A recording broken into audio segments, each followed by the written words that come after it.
Welcome to Food and Beverage Services.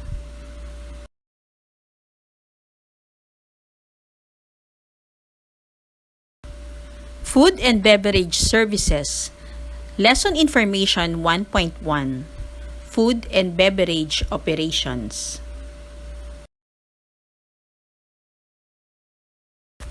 The restaurant. A restaurant is a food service establishment that serves prepared food to customers. Service is generally for eating on premises, though the term has been used to include takeout establishment and food delivery services. The term covers many types of venues, diversity of styles of cuisine and service. Restaurants are sometimes a feature of a larger complex, typically a hotel, where the dining amenities are provided for the convenience of the residents and for the hotel with a singular objective, which is to maximize their potential revenue. Such restaurants are often also open to non-residents. It ranges from modest lunch or dining places catering to people working nearby, with simple food and fixed menus served in a simple setting at low prices, or expensive establishments serving expensive specialty food and wines in a formal setting.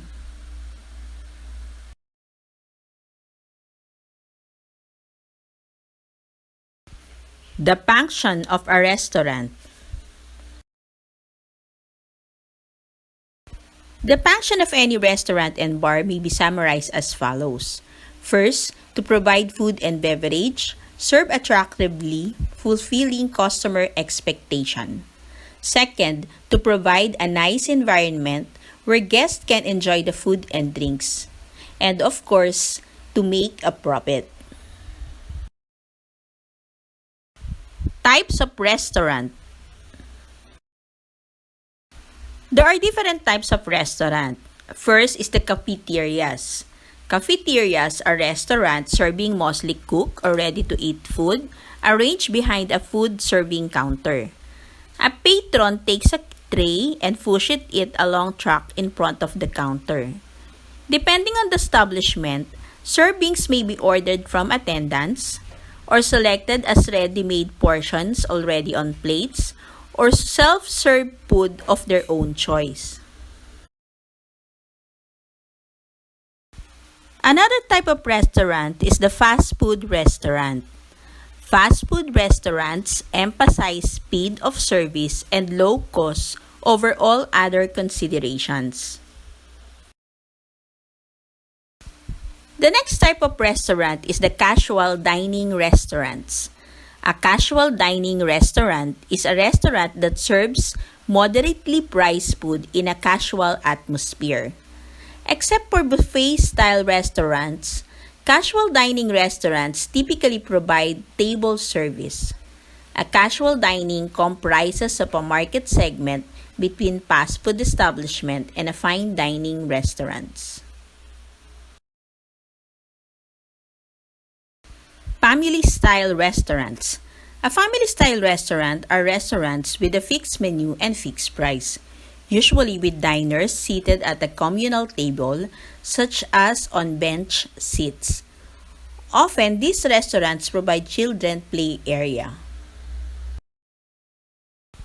Specialty restaurants. Specialty restaurants range from quick service to upscale. Menus usually include ethnic dishes and authentic ethnic foods. They specialize in multicultural cuisine, not specifically accommodated by other listed categories.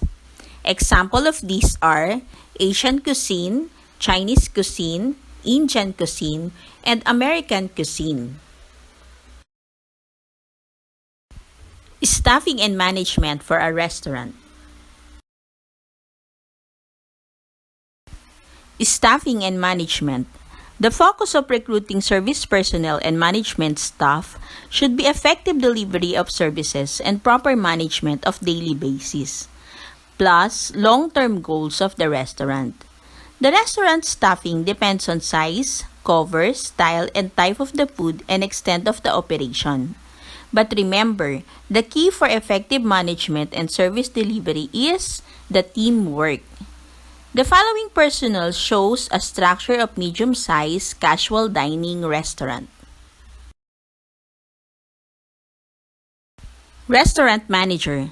This person has overall responsibility for the restaurant and other food and beverage service areas.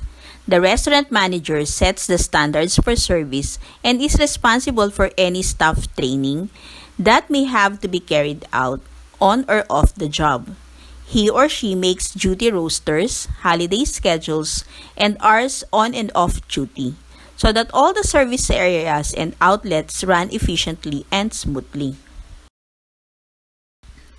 The next staff is the captain. This person has overall charge of the service staff or team. He is responsible for ensuring that all duties necessary for the pre-preparation for service are efficiently carried out and nothing is forgotten.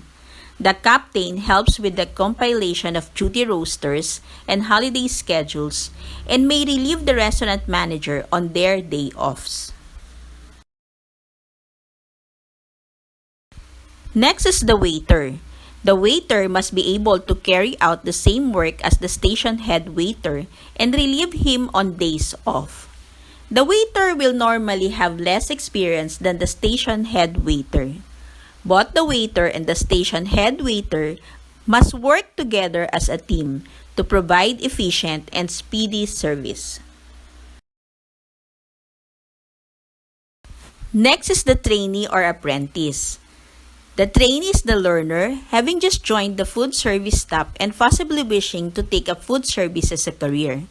During service, this person will keep the sideboard well filled with equipment and may help fetch and carry items as required. The trainee carries out certain cleaning tasks during the preparation period. He may be given the responsibility of looking after and serving some appetizer or smaller courses from appropriate trolleys. Next is the wine waiter or the sommelier. The sommelier is responsible for the service of all alcoholic drinks during the service of meals. He must also be a salesperson.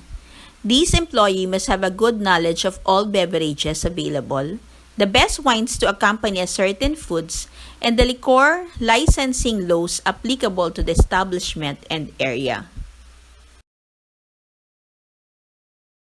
Next is the host or the hostess. The role of a restaurant host or hostess is to attend the guest needs, particularly on arrival at the restaurant. The host should meet, greet, and seat the guests.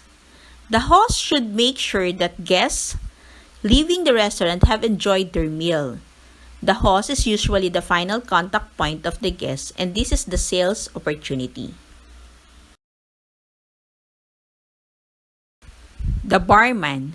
This person must have a good knowledge about their ingredients and methods needed to make alcoholic and non-alcoholic drinks.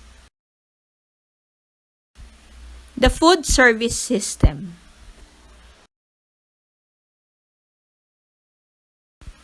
The food service system.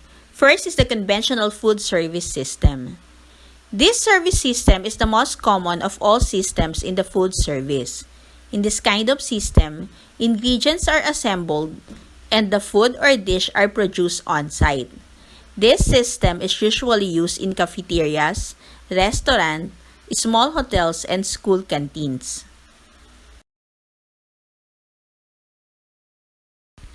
Next is the centralized or the commissary food service system. This is also known as central kitchen or food factory. In this kind of system, food is prepared in one place, then transported to satellite kitchens. This system is most effective when the mass production is required. Airline industry is an example of establishment that uses centralized food service system.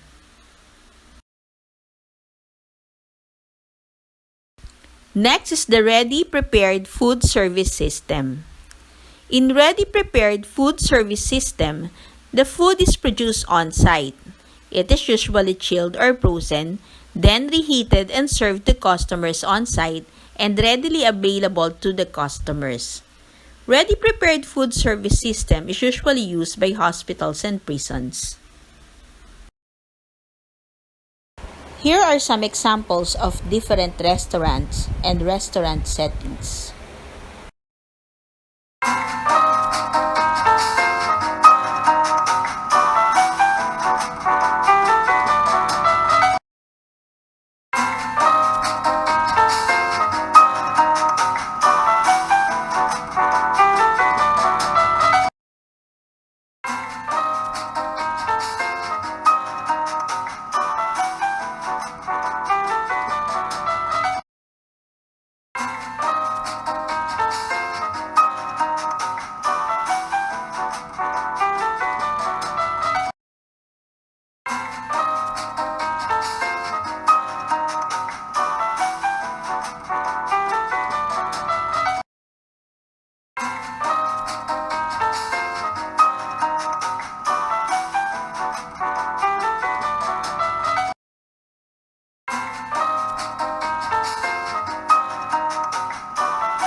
A time to remember.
This is Maylene Huliganga. Thank you for watching.